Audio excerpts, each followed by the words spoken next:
మందని మండలం అడవిసోంపల్లి గ్రామంలో పూర్తయిన 40 ఇందిరమ్మ ఇళ్లను రాష్ట్ర ఐటీ పరిశ్రమల శాసనసభ వ్యవహారాల శాఖ మంత్రి శ్రీధర్ బాబు బుధవారం రాత్రి ప్రారంభించారు.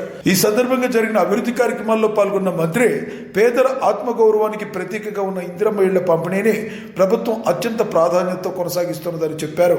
ప్రభుత్వం ఏర్పడిన తర్వాత మొదటి దఫాలో ప్రతి నియోజకవర్గానికి 3,500 రూపాయల చొప్పున మొత్తంగా 4.5 లక్షల ఇళ్లు మంజూరు చేసిన విషయాన్ని ఆయన గుర్తు చేశారు.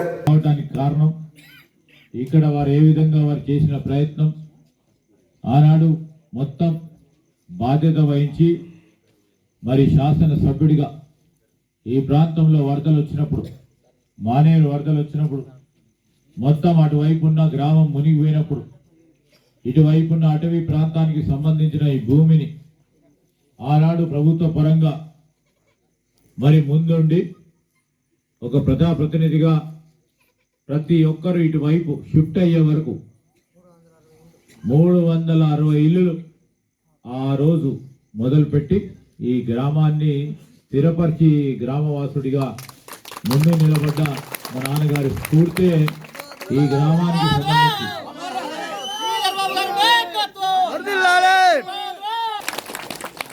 మీ అందరి ఆశీస్సులతో 10 సంవత్సరాల క్రితం మంత్రి అయినప్పుడు ఇందిరమ్మ ఇల్లు ఇచ్చిన ఇక్కడ దాదాపు ఇచ్చినవారే పెడతావు. ఆ రోజు కూడా 360 మందికి ఇల్లు ఇచ్చినాం. ఎంపీటీసీ గారు చెప్తా ఉన్నారు.